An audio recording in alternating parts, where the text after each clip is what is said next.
Okay, so you ready to go on a little adventure with me today? Always up for an adventure. All right, excellent. The Church of Tinkerbell podcast. Faith, imagination, the power of belief. Love and acceptance to make the world a better place. What would happen if we all just tried to see the world through the eyes of a child again, even for a moment? It's a beautiful thought, isn't it? It is. The Church of Tinkerbell. The Church of Tinkerbell. All right, I'm intrigued. Okay, so today we're going deep on something pretty crucial, I think. Yeah. And that is how we understand autism. Right. We're not just talking about awareness anymore, Right. but like really a shift towards appreciation, acceptance, and understanding. Exactly. And I think we have a really great piece to kind of springboard off of here from the Church of Tinkerbell.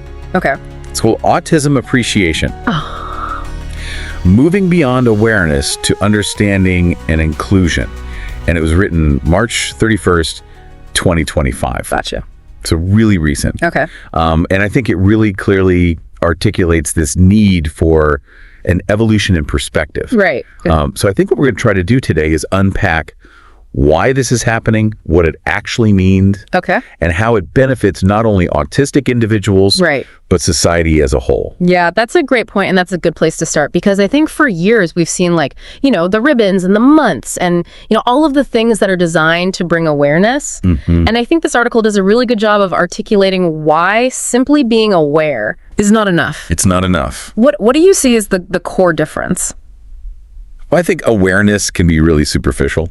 Okay. You know, you can be aware that there's, you know, a certain species of bird, Right. but you may never really understand, Okay. you know, its unique song or its, Right. you know, role in the ecosystem. Okay. And I think appreciation is, you know, as the article brilliantly points out, Yes. it's much deeper than that. Okay. It involves really valuing autistic individuals for who they are, Okay. recognizing their inherent worth and the different perspectives Okay. that they bring to our shared world. Okay, so to get to that appreciation, Yeah. I think we need a clearer picture of what autism actually is. Right. And the article does a good job of kind of setting that foundation Yeah. by defining it as a neurodevelopmental difference. So could you kind of expand on that? Like, what does that fundamentally mean for how someone experiences life? Well, I think if we look at autism in terms of this, you know, greater concept of neurodiversity, Right. you know, the idea that variations in neurological development are completely natural, then understanding it as a neurodevelopmental difference really highlights Right. that it stems from these, you know, variations in brain development Okay. that influence how different neural pathways form and function, Right. which can then lead to different ways of processing information. Yeah. And that in turn affects all these core aspects of how someone perceives the world around them, how they process information from it, their ways of communicating, how they navigate social interactions. Exactly. So it's not like a singular characteristic or like a, you know, a binary thing. It's Huge spectrum. It's a spectrum. Yeah. And a very important point I think the article makes is that it's a difference in brain wiring. Right.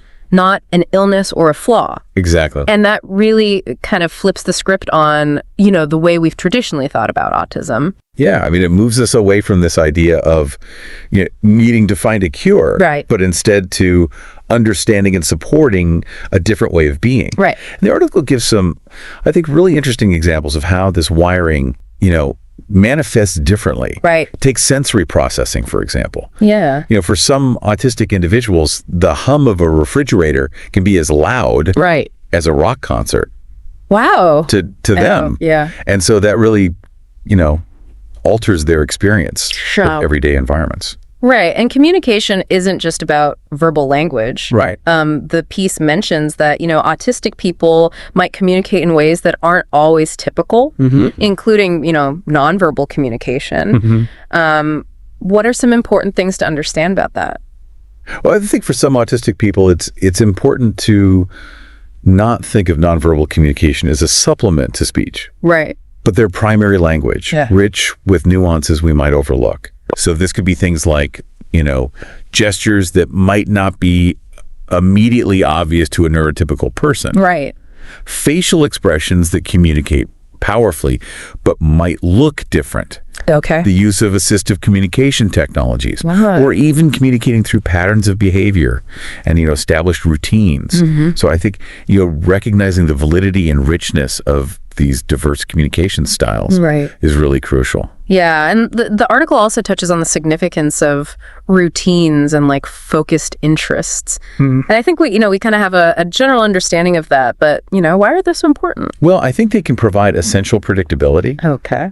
and a sense of calm Okay. in a world that often feels, very overwhelming to someone Right. with sensory processing differences. Sure. For example. Right. And then when it comes to, social cues, it's not that autistic individuals lack understanding. Right. It's just they might process them differently. Right. Or the unspoken social rules that many neurotypical people sort of learn implicitly might need to be learned more explicitly, Interesting. by autistic individuals. And then the final thing about that is that, it's really important to understand that while the expression of emotions Right. might differ, Yeah, the depth of feeling is still there. absolutely. So we've kind of gone through, the basics, I think, of what autism is, and really, I think, painted a much more nuanced picture than maybe a lot of people have. Yeah. And I think it's good to then move into, what are some of the common misconceptions and misrepresentations of autism? Because for so long, I think it has been viewed through this very narrow, often medicalized lens, Yeah. emphasizing what we're seeing as deficits. Right. So what kind of impact has that had, do you think? I think it's had a profoundly negative consequence. Okay. I mean, it's fueled so much misunderstanding and fear and stigma Right. surrounding autism. Right. And then you connect that to broader societal biases Yeah. towards anything perceived as different. Yeah. And you can see how this has really led to some systemic issues. And the article even points out that some early awareness campaigns Right. actually kind of framed autism as a tragedy, which is really a stark contrast to where we're trying to go here. It is. And then we have these autism warrior narratives and the concept of a lost child. Why are those so problematic? Well, they can be very disempowering Okay. for autistic individuals. Right. The warrior narrative positions autism as an enemy to be fought, Right. rather than a natural variation to be understood and supported. Right. And then this lost child trope implies that the autistic person is somehow absent or inaccessible, Right. which just simply doesn't align with their lived experiences. Right. It really kind of overshadows their own voices Exactly. and perspective. And then, of course, you can't forget the savant stereotype. Right. Often amplified by things like the movie Rain Man, which, those stories can be interesting and captivating. Yeah. But the article highlights how they really kind of erase the vast diversity within the autistic community. Exactly. And create these unrealistic expectations. It's like saying, every neurotypical person is a mathematical genius. Yeah. It doesn't reflect reality. Well, it doesn't. So what are the real world consequences then of holding on to these outdated portrayals? Well, I think they're far-reaching. Well, They contribute to the perpetuation of harmful normalization therapies okay. that aim to suppress autistic traits rather than focusing on the individual's well-being and development. Right. They also lead to autistic adults being overlooked in crucial areas like employment, healthcare, community support, Yeah. as the focus has really primarily been on childhood interventions. They contribute to this very concerning issue of misdiagnosis and underdiagnosis, particularly affecting autistic people of color. Right. And then I think, perhaps most profoundly, they can foster feelings of deep alienation and really hinder autistic individuals from fully embracing their own identity. So it really underscores why this shift in perspective is so critical. Yeah. It's moving away from trying to fix autistic individuals. And as the article says, fixing the way we see autism. Exactly. And I think that's the fundamental change that we need. Right. The challenge isn't within autistic individuals themselves, Right. but in how society understands and accepts neurodiversity. And a cornerstone of that shift in understanding is really listening to autistic voices. Yes. And the article emphasizes that genuine appreciation begins with that act of listening. So can you talk a little bit about the power of autistic self-advocacy? Well, I think what's really significant here is that for decades, Right. autistic individuals have been, actively and passionately sharing their lived experiences, their insights, their challenges, and their joys. Yeah. And this self-advocacy has been absolutely pivotal in dismantling those outdated narratives and promoting a more accurate and respectable understanding of autism. Yeah. And the rise of movements on social media and things like Autistic Pride Day are such powerful examples of, autistic people taking ownership of their stories. Absolutely. And shaping the conversation. So the article kind of highlights some key messages that have emerged from this, powerful wave of self-advocacy. And one of the phrases that really stands out to me is nothing about us without us. Yes. Which I think really speaks to the importance of including autistic people in any discussion or decision that affects their lives. It's a core tenet of disability rights. Right. And it emphasizes that autistic people are the foremost experts on their own experiences. Exactly. And therefore must be central to, research policy development, the creation of services intended to support them. Another crucial message, I think, is presumed competence. Yeah. Which is such a powerful statement and really shifts the fundamental assumption, I think. Yeah. So what does that look like in practice? Well, I think presumed competence challenges this pervasive tendency to underestimate autistic individuals' abilities based solely on differences in their communication style or outward behavior. Essentially, it's starting from a place of they can understand, even if it doesn't look the way we expect. Right. It means assuming that an individual has the capacity to learn, think, and communicate. Even if those abilities aren't immediately apparent or expressed through conventional means.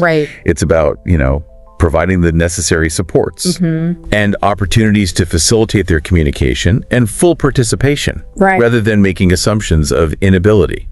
And then there's this evolution in language itself, this move towards acceptance over awareness. Right. Could you explain why acceptance is a more meaningful goal? Well, I think the distinction here is really critical. Awareness simply acknowledges the existence of autism.